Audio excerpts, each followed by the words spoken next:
ये हमारा PVR 322 vector है। PVR 322 वेक्टर का पूरा नाम क्या है? P मतलब प्लाज्मिड।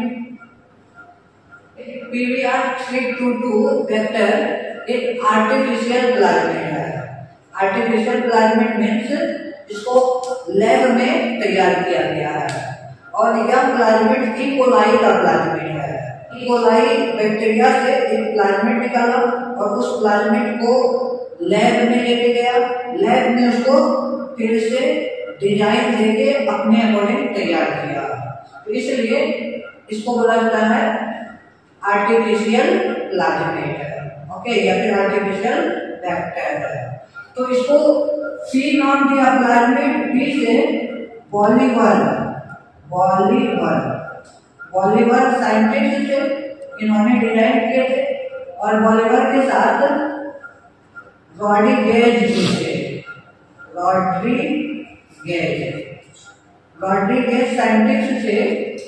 बॉलीवर और रॉड्रीगेज दोनों मिल करके ई कोलाई के प्लाज्मिड को आर्टिफिशियली तैयार किया, इसलिए इसका नाम पड़ गया PVR 322। 322 कोई सीक्वेंस होगा जो इन दोनों के बेस्ड होगा इन दोनों पर, तो इसलिए इसका नाम पड़ गया PVR 322 वेक्टर। ओके,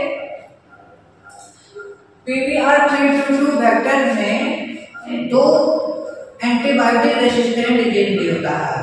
जैसे हम लोग को पता है कि ई कोलाई बैक्टीरिया में जो प्लाज्मिड होता है उसमें कोई भी एंटीबायोटिक रेसिस्टेंट जीन नहीं होता है, लेकिन PVR 322 को बनाया गया, आर्टिफिशियली बनाया गया, तो इसमें दो एंटीबायोटिक रेसिस्टेंट जीन भी डाला गया। एक है टेट्रासाइक्लिन रेसिस्टेंट जीन और दूसरा है एम्पिसिलिन रेसिस्टेंट जीन। ओके, जहां पे टेट्रासाइक्लिन रेसिस्टेंट जीन होता है इसमें दो रिकॉग्निशन साइट होता है। एक होता है BAM-H फर्स्ट और दूसरा होता है साल फर्स्ट। ओके, इसको ऐसे याद कर सकते हैं, बमसल का नाम सुने हैं? बंसल बोलते हैं ना, वैसे यहाँ पे क्या बोलेंगे? बमसल, है ना। तो BAM-H फर्स्ट और दूसरा होता है साल फर्स्ट। ओके, ये होता है टेट्रासाइक्लिन रेसिस्टेंट जीन में दो रिकॉग्निशन सीक्वेंस। ओके, और जब हम लोग BAM-H फर्स्ट रेस्ट्रिक्शन इंडोन्यूक्लियस डालेंगे तो ये यहाँ पे आएगा और यहाँ पे कट कर देगा, या फिर साल फर्स्ट रेस्ट्रिक्शन इंडोन्यूक्लियस एंजाइम डालेंगे तो वो आएगा और टेट्रासाइक्लिन रेसिस्टेंट जीन में साल फर्स्ट के रिकॉग्निशन सीक्वेंस को पहचानेगा और इसको कट कर देगा। ओके, हाँ, फिर देखिए इसके just opposite tetracycline resistant gene के just opposite ampicillin resistant gene होता है। ओके, एम्पिसिलिन एंटीबायोटिक के रेसिस्टेंट के लिए एक जीन होता है जिसको बोलते हैं ampicillin resistant gene. Ampicillin resistant gene में भी दो रिकॉग्निशन सीक्वेंस होता है, PBU फर्स्ट और PST first. Okay, PST first ampicillin resistant gene और टेट्रासाइक्लिन रेसिस्टेंट जीन, इन दोनों के बीच के जगह में मल्टीपल कोलोनिक साइट होता है। इस मल्टीपल कोलोनिक साइट में तीन रिकॉग्निशन सीक्वेंस होता है। और कौन सा तीन रिकॉग्निशन सीक्वेंस होता है?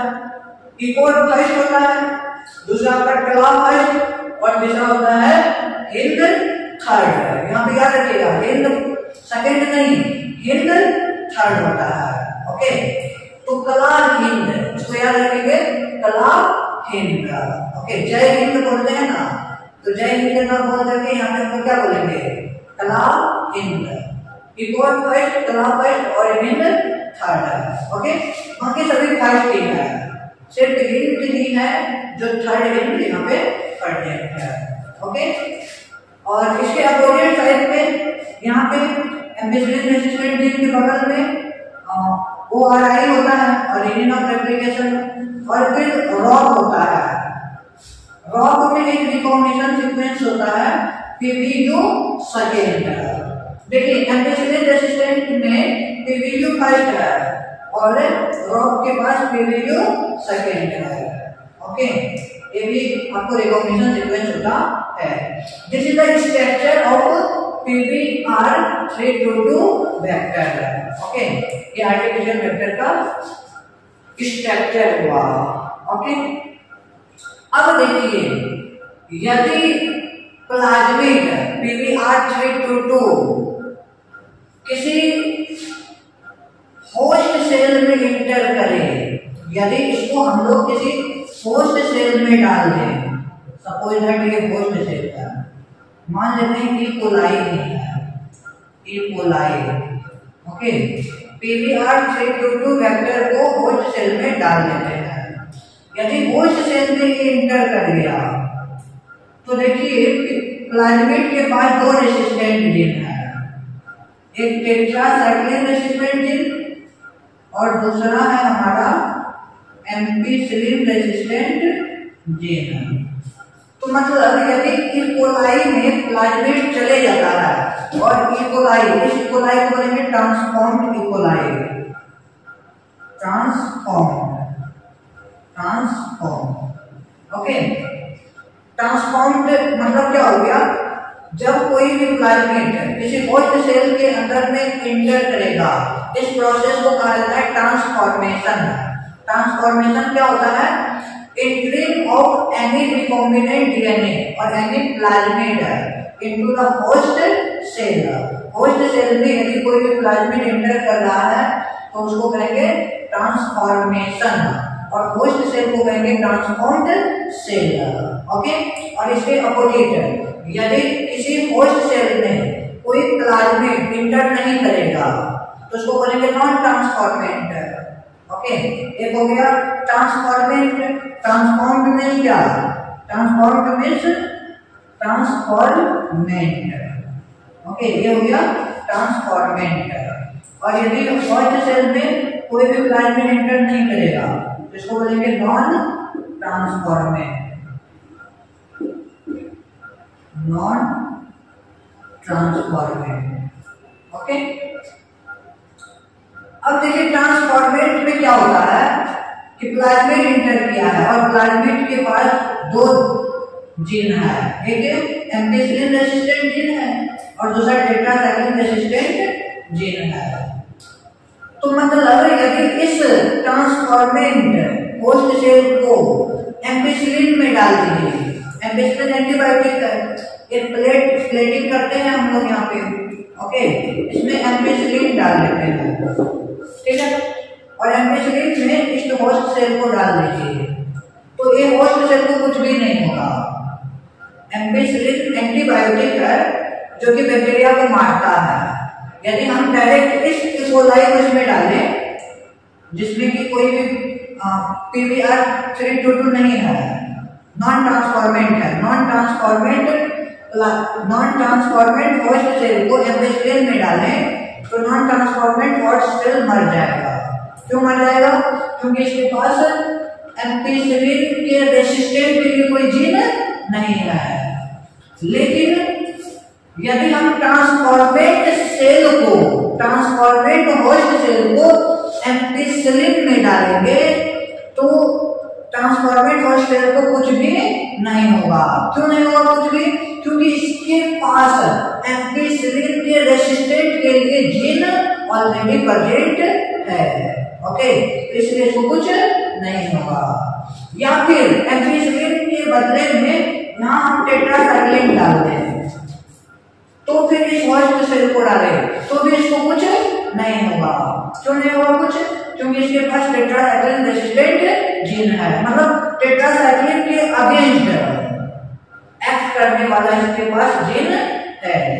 ओके, तो इसलिए इसमें कुछ नहीं होगा। ओके, तो मतलब transformed cell can resist against ampicillin and tetracycline. Okay, चलिए अब हम लोग यहाँ पे क्या करते हैं, हम लोग को रिकॉम्बिनेंट डीएनए बनाना है। तो रिकॉम्बिनेंट डीएनए बनाने के लिए हम लोग प्लाज्मिड का यूज करते हैं, क्योंकि प्लाज्मिड का यहाँ पे हम लोग वेक्टर के रूप में यूज कर रहे हैं। तो यहाँ पे हम लोग टेट्रासाइक्लिन रेसिस्टेंट जीन की जगह अपना जीन ऑफ इंटरेस्ट डालते हैं, अपना gene of interest GOI gene of interest tetracycline के जगह में डालेंगे।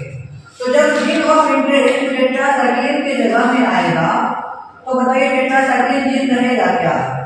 नहीं रहेगा, मतलब टेट्रासाइक्लिन जीन डिस्ट्रॉय हो जाएगा।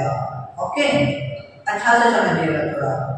तो मतलब जैसे जीन ऑफ इंटरेस्ट यदि टेट्रासाइक्लिन के जगह में आएगा तो टेट्रासाइक्लिन जीन क्या हो जाएगा? डिस्ट्रॉय हो जाएगा। जब टेट्रासाइक्लिन जीन डिस्ट्रॉय हो जाएगा तो मतलब क्या होगा? जीन ऑफ इंटरेस्ट आ गया।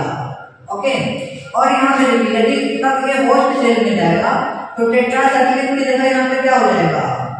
जीन ऑफ इंटरेस्ट होगा, जीन ऑफ इंटरेस्ट। ओके, जब जीन ऑफ इंटरेस्ट है तो अब देखिए अब क्या करेंगे? ट्रांसफॉर्मेट और नॉन ट्रांसफॉर्मेट को रिकॉग्नाइज करना सिंपल है। कैसे रिकॉग्नाइज करना सिंपल है? इसमें कोई भी जीन नहीं है, ना तो एम्पिसिलिन वाला है और ना ही टेट्रासाइक्लिन वाला है, तो इसको एम्पिसिलिन में प्लेट करेंगे। एम्पिसिलिन में प्लेट करेंगे तो इसके पास कोई भी जीन है ही नहीं, तो ऑलरेडी एम्पिसिलिन में डालेंगे तो ये मर जाएगा। ओके, तो सिंपली जो नॉन ट्रांसफॉर्मेंट है दैट विल डाई। ओके, अब हमारे पास ट्रांसफॉर्मेंट आ गया। ट्रांसफॉर्मेंट में हमारे पास जीन ऑफ इंटरेस्ट वाला है। ओके, और दूसरा ट्रांसफॉर्मेंट ऐसा हो सकता है, यहाँ पे मैं ड्रॉ कर लेता हूँ। दूसरा ट्रांसफॉर्मेंट ऐसा हो सकता है जिसके पास जीन ऑफ इंटरेस्ट नहीं है, मतलब इसके पास एम्पिसिलिन रेसिस्टेंट जीन है और टेट्रासाइक्लिन रेसिस्टेंट जीन है, मतलब अपना जीन ऑफ इंटरेस्ट नहीं है। ओके, तो अब देखिए अब जो प्लेटिंग करेंगे, अब टेट्रासाइक्लिन प्लेटिंग करेंगे, मतलब इसको टेट्रासाइक्लिन में डालेंगे। लेकिन ध्यान रहे टेट्रासाइक्लिन में डालेंगे तो देखिए यहाँ पे टेट्रासाइक्लिन रेसिस्टेंट जीन है नहीं, यहाँ पे अपना जीन ऑफ इंटरेस्ट आया है, तो अपना जीन ऑफ इंटरेस्ट वाला ही मर जाएगा। तो इसे तो जिंदा रखना है हमें, क्योंकि ग्रो हमें इसे ही करना है। तो इसे ग्रो करने के लिए हम लोग क्या करेंगे? इसका रेप्लिकेटिंग कॉपी बनाएंगे, रेप्लिका बनाएंगे। क्या बनाएंगे? रेप्लिका, मतलब एक प्लेट तो है ही, दूसरा प्लेट इसका रेप्लिकेशन करवा के रेप्लिका बना लेंगे। ओके, तो इसका रेप्लिका वाला कॉपी को अब टेट्रासाइक्लिन में डालेंगे, दोनों को डालेंगे, इसको भी डालेंगे और इसको भी डालेंगे टेट्रासाइक्लिन में। तो टेट्रासाइक्लिन में डालेंगे तो जो नॉन रिकॉम्बिनेंट है, जिसमें अपना जीन ऑफ इंटरेस्ट नहीं है, नॉन रिकॉम्बिनेंट आसानी से ग्रो कर जाएगा, क्योंकि इसके पास टेट्रासाइक्लिन रेसिस्टेंट के लिए जीन प्रेजेंट है।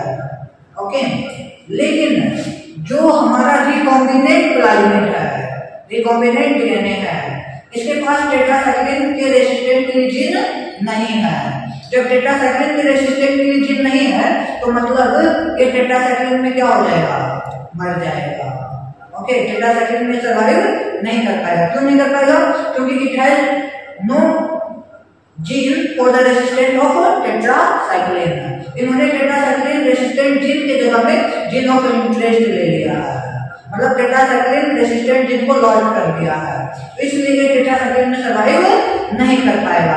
तो यहाँ से हम लोग आसानी से पकड़ लेंगे कि इसके पास हमारे जीन ऑफ इंटरेस्ट है। ओके, जो टेट्रासाइक्लिन में ग्रो नहीं कर पा रहा है तो मतलब इसके पास अपना जीन ऑफ इंटरेस्ट प्रेजेंट है। ओके, तो अब हम लोग क्या करेंगे कि इस बेसिस पे यहाँ तो कर दिया, लेकिन जो मेन प्लेट है हमारा, वहां पे हम लोग जीन ऑफ इंटरेस्ट वाले इकोलाई को ग्रो करवाएंगे और यहाँ पे इसको हम लोग छोड़ देंगे। ओके, तो इस तरह से हम लोग सेलेक्ट कर लेंगे कि कौन सा हमारे पास रिकॉम्बिनेंट है और कौन सा हमारे पास रिकॉम्बिनेंट नहीं है, और क्या सेलेक्ट किए? कौन सा ट्रांसफॉर्मेट है और कौन सा ट्रांसफॉर्मेट नहीं है। तो इस तरह देखिए जो प्लाज्मिड है हमें सिलेक्शन में हेल्प कर रहा है, ट्रांसफॉर्मेट और नॉन ट्रांसफॉर्मेट। मतलब यहाँ पे प्लाज्मिड हमारा सेलेक्टेबल मार्कर की तरह काम कर रहा है।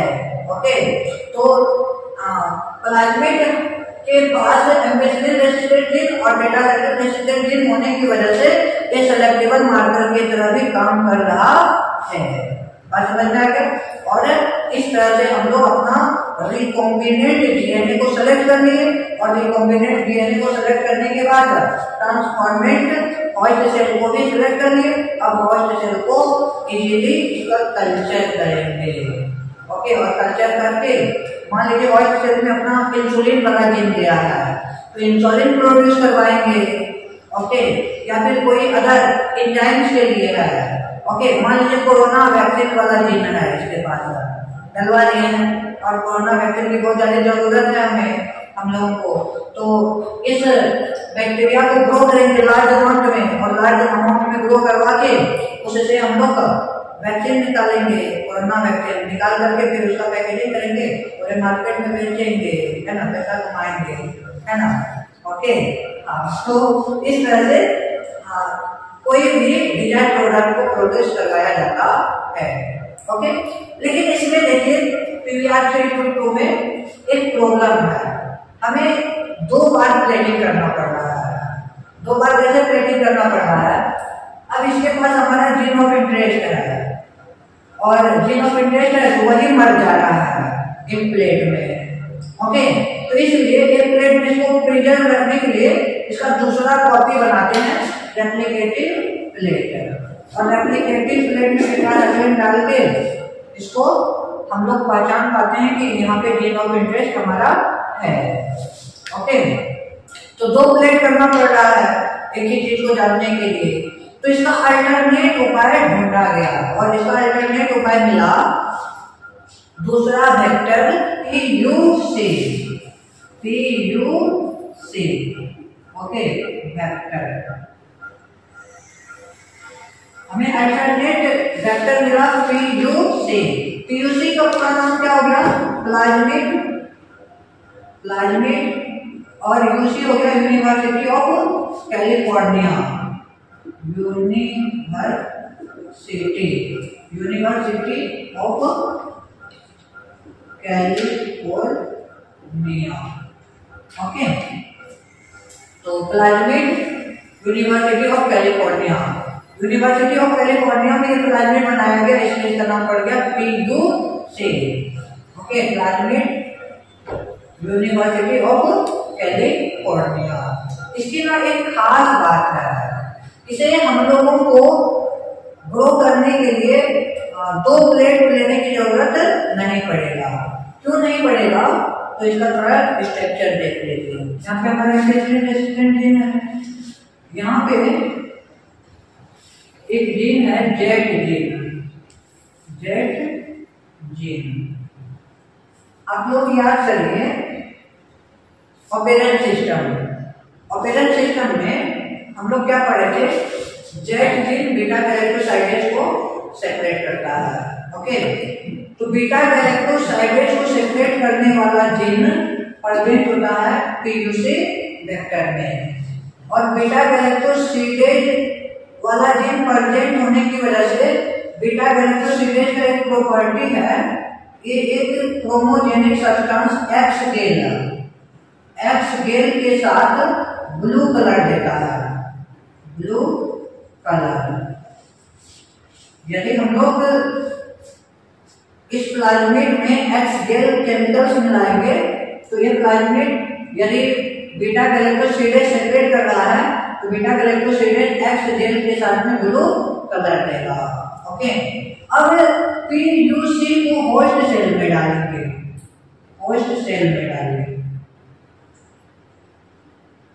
मान लीजिए इस होस्ट सेल में ये गया और इस होस्ट सेल में नहीं गया। ओके, इस होस्ट सेल में नहीं गया, इस होस्ट सेल में चले गया। ओके, ये नॉन ट्रांसफॉर्मेंट है,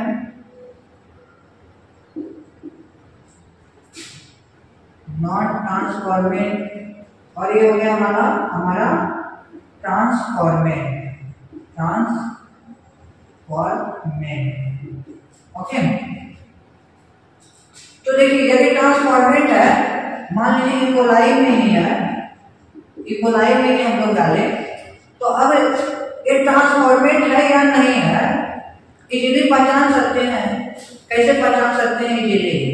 तो देखिए इसके पास एम्पिसिलिन है, इसके पास एम्पिसिलिन और बीटा गैलेक्टोसिडेज वाला जीन है। इस बेसिस पे पहचान सकते हैं। यदि एम्पिसिलिन में डालेंगे, एम्पिसिलिन में मान लीजिए डाल दीजिए, तो इसके पास नॉन ट्रांसफॉर्मेंट के पास एम्पिसिलिन वाला जीन नहीं है, क्योंकि इसमें पीयूसी वेक्टर गया ही नहीं है, तो ये मर जाएगा। Okay, it will die. और इसके पास एम्पिसिलिन जीन है, एम्पिसिलिन रेसिस्टेंट जीन, तो ये नहीं मरेगा, क्योंकि एम्पिसिलिन के अगेंस्ट रेसिस्टेंट वाला जीन इसके पास है। ओके, तो ये सर्वाइव कर जाएगा। अब हम लोग क्या करेंगे कि बीटा गैलेक्टोसिडेज वाले जीन के जगह में अपना जीन ऑफ इंटरेस्ट डालेंगे, अपना जीन ऑफ इंटरेस्ट डालेंगे, GOI। मतलब यहाँ पे बीटा गैलेक्टोसिडेज के जगह जीन ऑफ इंटरेस्ट आ गया, और जो एम्पिसिलिन है, एम्पिसिलिन रेसिस्टेंट जीन, ये यहाँ रहेगा, इसमें कोई दिक्कत नहीं है। ओके, तो जेड जीन की जगह आ गया जीन ऑफ इंटरेस्ट।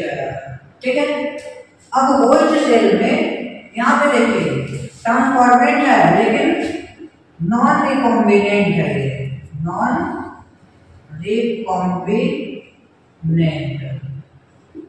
रिकॉम्बिनेंट ट्रांसफॉर्मेट है।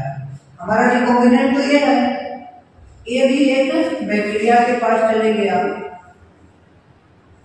इसके पास हमारा जीन ऑफ इंटरेस्ट है, GOI। अब इन दोनों को एक प्लेट में प्लेटिंग कर दिए, इन दोनों को एक जगह प्लेटिंग कर दिए। प्लेटिंग करने के बाद देखिए इसके पास बीटा गैलेक्टोसिडेज वाला जीन है, बीटा गैलेक्टोसिडेज वाला जीन इसके पास प्रेजेंट है, लेकिन इसके पास बीटा गैलेक्टोसिडेज वाला जीन है क्या? नहीं है। इसके पास क्या है? जीन ऑफ इंटरेस्ट है। ओके, देखिए यहाँ पे क्या हो रहा है, बीटा गैलेक्टोसिडेज वाले जीन में हम लोग अपना जीन ऑफ इंटरेस्ट डाल दिए, तो इससे क्या होगा कि बीटा गैलेक्टोसिडेज एक्टिव नहीं हो पाएगा, ये अपना प्रॉपर्टी को शो नहीं कर पाएगा। मतलब यदि हम लोग इसमें XZ केमिकल्स डालें, XZ केमिकल्स डालें, तो देखिए इसके पास बीटा गैलेक्टोसिडेज वाला जीन है, ये बीटा गैलेक्टोसिडेज सेपरेट करेगा, तो XZ के साथ ये ब्लू कलर देगा, जबकि जहां पे अपना जीन ऑफ इंटरेस्ट है, ये बीटा गैलेक्टोसिडेज वाले जीन को क्या किया है? लॉस कर दिया है। मतलब इसके पास बीटा गैलेक्टोसिडेज वाला जीन नहीं है, नहीं है, तो बताइए ये XZ के साथ ब्लू कलर देगा क्या? नहीं देगा। तो मतलब यहाँ पे व्हाइट कॉलोनी ग्रो करेगा, नो ब्लू कलर, लेकिन इधर जो है ब्लू कलर कॉलोनी ग्रो करेगा। तो मतलब इसके पास अपना जीन ऑफ इंटरेस्ट नहीं है, और जहाँ पे व्हाइट कॉलोनी है, it had our gene of interest. तो यहाँ पे हम लोग क्या किए? बीटा गैलेक्टोसिडेज वाले जीन को इनएक्टिव कर दिए। कैसे इनएक्टिव किए? अपना जीन ऑफ इंटरेस्ट डाल करके। ओके, बीटा गैलेक्टोसिडेज वाले जीन में अपना जीन ऑफ इंटरेस्ट डाल दिए, तो मतलब बीटा गैलेक्टोसिडेज वाला जीन इनएक्टिव हो गया। ओके, कैसे इनएक्टिव हुआ? By the insertion of our gene of interest. हम लोग अपना जीन ऑफ इंटरेस्ट को इंसर्ट करके, ओके, तो इंसर्ट करने से इनएक्टिव हुआ है बीटा गैलेक्टोसिडेज वाला जीन, इसलिए इस प्रोसेस को बोला जाता है इंसर्शनल इनएक्टिवेशन। इस प्रोसेस को हम लोग क्या बोलेंगे? Insertional inactivation. Inactivation of beta galactosidase gene due to the insertion of gene of interest in place of beta galactosidase gene. Okay, is known as insertional inactivation. यहाँ पे देखिए एक ही प्लेटिंग में हम लोग अपना जीन ऑफ इंटरेस्ट को पहचान लिए। अलग से रेप्लिका प्लेट बनाने की कोई जरूरत नहीं है। ओके, लेकिन PBR 322 वेक्टर में हमें रेप्लिका प्लेट बनाने की जरूरत पड़ रहा था, पड़ रहा था ना रेप्लिका प्लेट। ओके, तो यहाँ पे रेप्लिका प्लेट बनाने की कोई जरूरत नहीं पड़ रहा है। तो PQC वेक्टर का ये बेनिफिट है as compare to PVR 322 vector. Okay.